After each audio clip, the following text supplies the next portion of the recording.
Testing. Hello. No. We're starting. We're not testing anymore. Let's just leave it. Let's go. Welcome to Be Confused with your anonymous host. There we go. Today's topic is going to be about Mary Jane, ganja, marijuana, Cannabis, THC, Delta 8. Oh, no, I don't really like Delta 8. I don't want to talk about her. What's another name? Skunk. Skunk? I think so because it smells weird. Weed. Did we say weed? No, we didn't say weed. There's a lot of names for this. Oh, I know. The devil's lettuce. I like that one. I love that one, but I know a lot in Spanish. Say it. Pato. Pot. Oh, pot, but that's in English. Pato, yelba. Wow. Okay, I got nervous and I forgot all of them. But yeah, I know a lot more. But anyway, that's going to be our topic for today. However, our disclaimer. Our disclaimer is we don't really do a lot of research. We are just thinking. We're just having these ideas and we're just talking them out. And it's okay to disagree with what we say here. Just put it in the comments. Yeah, we accept, criticism. We accept constructive criticism. Destructive. My co-host Destructive criticism. Destructive criticism, not me. Those are the best ones. And yeah, just go ahead and let us know what you think. How are you feeling? Jinx, I'm feeling okay. I feel like the last episode was good. Yeah, so I'm nervous about this episode because I think I'm going to share things I know that, people close to me are going to listen. But hey, that's the point of this. We want to. This is why we're anonymous as well. Well, not that much, thanks to you. But I'm proud of it. No, there we go. I keep telling everybody that we're doing a podcast and it's supposed to be anonymous. But now everyone's going to know that we are users from medicinal cannabis. We both have our medical marijuana card. Mine is expired, but I had it. And we use it. And does it help you in any way? Yeah, for a lot of years I was taking medication for ADHD, and it messed me up really bad. I was taking Focalin is a derivative of what's it called, of Adderall. Oh, how did it mess you up? First 2 weeks it took a while to get used to it. I got a lot of weird sensations, cold hands, cold feet, numb fingers. It took a while for my body to get used to it. And then initially the doctor would say, take it as needed. You don't need to take it every day, blah, blah, but at least try to take it X amount of days a week. But, when I stopped taking it for a while, the symptoms that I would get would be insane, mood changes, changes in my emotions. I would start crying. It's a methamphetamine, so it's like meth. Yes. Adderall is, right? Yeah.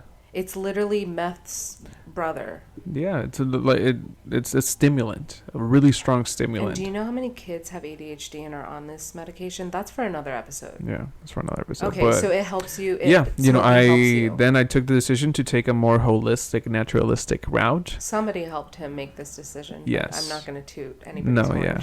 And it's been life-changing. Do you feel? What does it do? So I obviously I also use it every now and then recreationally, but I used to have a lot of trouble sleeping. This helps me calm my thoughts. Usually, even though I don't seem hyperactive, I always, I have a feeling that I always need to be doing something. And when I don't have something to do, I get this, even sometimes panic attacks, like this rush of anxiety, like this sense of I'm wasting my time. And whenever I consume the medicine, I'm able to calm down. I'm able to be okay with doing nothing. I'm able to relax. I'm able to dedicate some time to myself, some self-care. And also when I'm going to study, it's hard for me to sit down, open a book, and read for hours. So that helps me calm down and gives me, I don't know, the capacity, the mellowness, I don't know, to be able to read. Because I feel like when I smoke, and that's what's amazing from this medicine. Mine goes on different thought processes though. Mine, it helps me focus more. I see it like when when my mind is a mess and I'm not thinking, so it feels like it organizes everything, and I feel like I can think Wow. clearer or deeper. I think I can think deeper And as I think well. it's also you talk about this. It's also the intention you put into Yes. it. Yeah, so I set an intention every single time before I smoke that it's going to be a really relaxed high. It's going to be whatever I need at that moment. It's going to be a fun high. Um, but I do it Mm-hmm. intentionally. And I think that's, well, we're going to talk about the stigma as well. Yeah, But no, that's what I was gonna say. As a master level student, and living in 2024, it's insane that the huge stigma there's still in this drug, because yes, mm-hmm. it is a drug, and it can be abused, as well as people can abuse prescription drug medications that are Literally legal. just like Adderall. Yeah. However, this one is natural. Mm-hmm. And as a master level intern, it's been super hard to find placements for me to do my internship, because they do these screenings, these blood tests, and it shows that I've tested positive for cannabis, for marijuana, and I completely lose the opportunity to work at amazing places. And I then understand. even the place that you got, They threatened me. Yeah, literally. Hey, if you smell like marijuana, like, what do you think I do? Yeah. Like, I do He like a rolls capsule in around my in it. car before work every morning. But that's also another thing. If that helps you focus, if that helps you organize your thoughts, Wouldn't and it you're be? having a day, Mm-hmm. as a counselor, if you take Tylenol, that's the same thing. If you take Adderall because you have ADHD, you're taking medicine. So You're not. there's a stigma. Yeah. If you were to smoke and have a client, that's unethical. But you can take an Advil because you have a headache before a client. You're still on some sort of drug, and it's altering your system. Yeah. And especially with you, if you're having these thoughts and you're all over the place and you need to come into work and you need to focus or whatever it is, why are you not allowed to use that medicinal, because you have your medical marijuana card, Mm-hmm. because of a stigma? And it was all, I don't know much about U.S. history, and peep the disclaimer here, but it's all Ronald Reagan's fault, because he concocted this The fear war against drugs yeah, thing? Yeah. yeah. I remember that. And people are just so afraid. Honestly, I feel like if more people smoked, the world would be a better place. I heard this news. I remember I listened to this podcast, and they were talking. It's a podcast that they talk about weed, and You information. listen to a weed podcast? Yeah. Is it in English? No, it's in Spanish. It's every Sunday. The good It's things are in called Spanish. "Give Me the Green." Dame la verde. Uh-huh. It's like the green, like to go, like. Anyway, pretty creative. Mm-hmm. I thought it's hilarious. So they gave they were talking about this news in Germany. There was this huge tournament. I don't know, like the Super Bowl here, but over there they have something. What do they play there? I don't know. Rugby. Oktoberfest. I don't know. Something like that. I don't know. And the policemen and the law enforcement officers over there, they were asking. They were please, we prefer if you guys smoke weed rather than drink alcohol. Drinking? Mm-hmm. Because they're very fanatic over there for their sports or whatever they were doing, and there will be huge fights. People would die in those events, and they say, hey, marijuana is legal over there, the recreational use, but they were, hey, like, if we see you guys smoking, we won't do anything. Please, whoever smokes, try to not drink. Mm-hmm. We prefer you guys to be smoking than to be drinking, because when alcohol does crazy things, and I think that's huge. Something that's legal over there, they're at the police, the department. They're advocating. They're advocating like, yo, please use marijuana instead of drinking. Have you ever met like an angry high person? No. Maybe at its worst, you get like a panic attack, but that's because maybe you're not in the right space or whatever it is. You have mental issues. I had recently, less than a year, maybe like 6 or 4 months ago. No. When was May? We're in August. 2 months ago. 2 months ago. We're in July still. Feels like a whole year. Anyway. It's been a while. I had a panic attack. I was, I bought this huge bag of peanuts, with the that you need to open them and everything, like raw peanuts. I was, I took my medication. I was going to watch YouTube, eat a whole bag of peanuts. I was going to have a good time. And I just took, I was super excited. And then all the bag of peanuts? Yeah. It was okay, I'm not hating on your good time. No. It was, I don't know. While on the medication, it felt amazing. I feel like It does feel I good can still sometimes. taste it, like how good it was. And then all of a sudden, I feel my heart rate raising. I said, "Oh, that's weird." I was just watching a video, from the weed podcast, watching a YouTube video, a YouTube podcast, and my heart rate started racing. And then I feel a little bit like numb in my hands and in my head and in my legs. And I said, "Oh shit!" And then all of a sudden, I got this fear that I was gonna die. It was the day before my birthday. Mm. I was gonna celebrate my birthday, and I got this feeling that I was gonna die. And I caught it. I said, "Oh, I think I'm having a panic attack." You're okay. You're not gonna die. But at the same time, I knew that I was gonna die. Mm-hmm. But at the same time, I knew that it was a panic attack. Nothing was gonna happen to me. That was insane. How did you get yourself out of it? I didn't. I called my girlfriend. I said, "Hey, can you come, please? I think I'm okay, but in case something happens, could you be here?"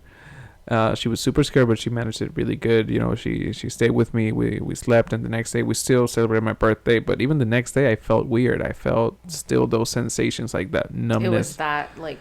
It was that it lasted like 3 days. Yeah, that feeling. Wow. I mean, the thing per se, the episode per se lasted like 4 hours. Mm-hmm. That's still significant. 4 hours for a panic like attack? the next day I took my blood pressure at Walgreens. Oh, I said it in the middle of the company. Oh, it's okay. And we don't support companies unless they're paying us and they're good. Yeah. And sorry, You took your blood pressure at Walgreens? Walgreens, yeah, there was a huge line. There was a lot of old people in line. Like, dude, like, you buy them. You need them. You need to do this constantly. You should have one at home. You're not a in your 20s person who just needs it for a panic attack. Like, you need it every day. Every day, dude. Like, what are you doing?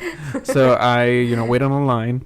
I put my arm on the thing, and my blood pressure was like 150, 155. I don't know what blood pressure is. So it was really high. The Okay. thing said like I had like there's a little scale thingy. It said there's indication of hypertension.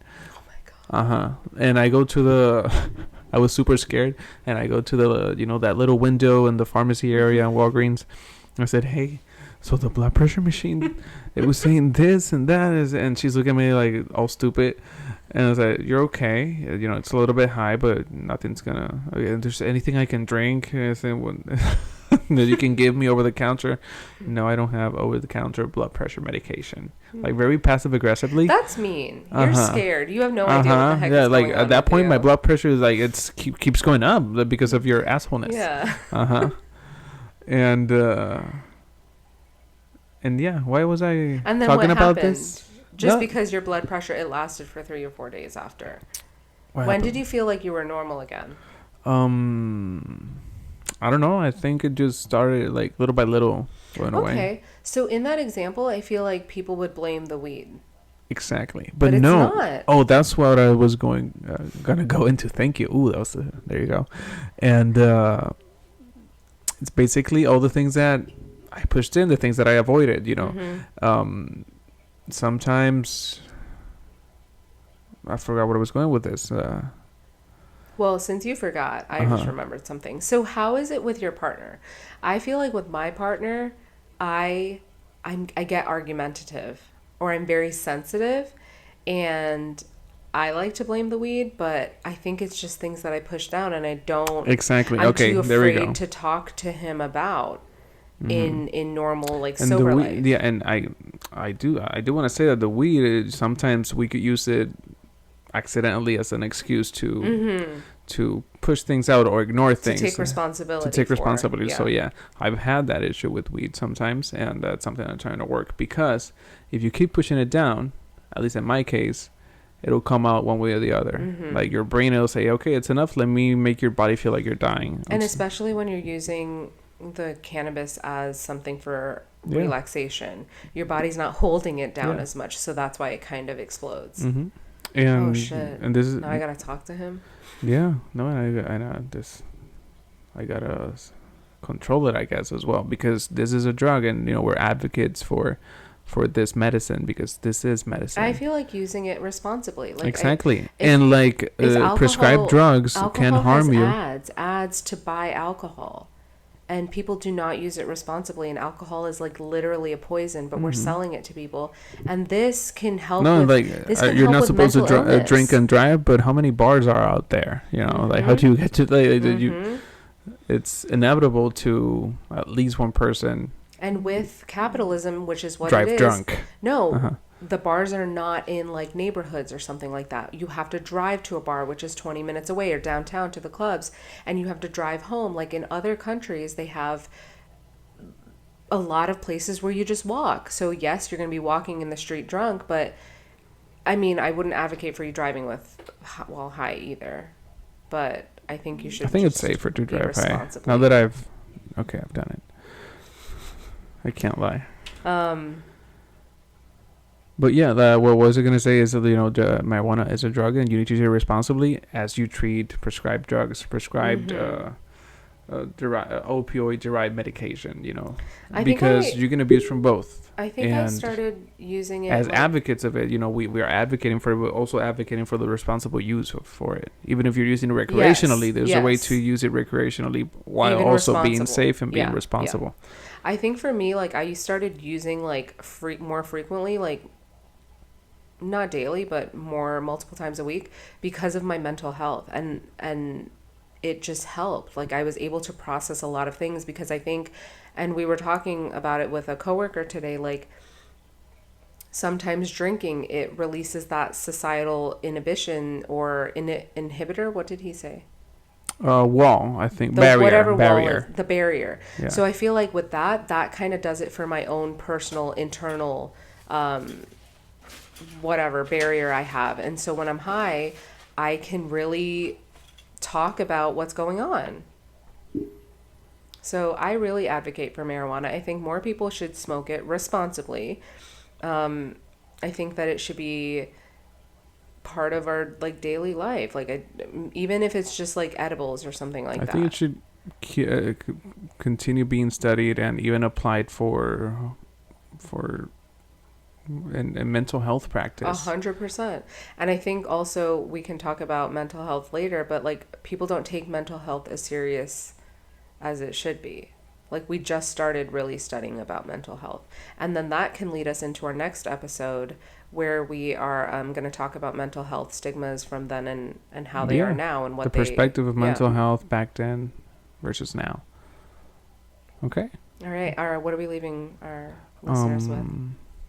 What are we leaving? Do you smoke, and has it ever helped you, or has it hindered your life? What are the effects of smoking in your life? Yeah, tell us of a crazy experience, like a panic attack that you had, or like a fun experience. Our fun experience. Like, I mean, it was kind of funny. My thing, I thought I was gonna die, and I opened the door and I walked outside, because I was thinking, in case I faint, I want to faint outside so people can find me faster. So I was just standing. I sat down on the floor outside, waiting for my girlfriend to get there. I said, if I faint, she's gonna find me here. Aww. She'll definitely see me here. Maybe you need a life alert. Funny. Yeah, like a little necklace, like they'll like, I fell. What's the commercial? I fell and I can't get up, so I need a clicker, one of those clickers. You should probably get that, and it'll alert your partner. There you go. It will be, to be confused, will be the official sponsor for the Weed Alert Panic Attack. Weed Alert. There you go. Anyway, we said this live. They're gonna steal our idea. No. We're going to patentize it tomorrow. This is literally our idea. We're anonymous. They can take anything they want, so we're screwed. Whatever. Anyway, thank you for listening, guys. Like and subscribe. And comment. Leave a comment. Yeah. Bye. Bye.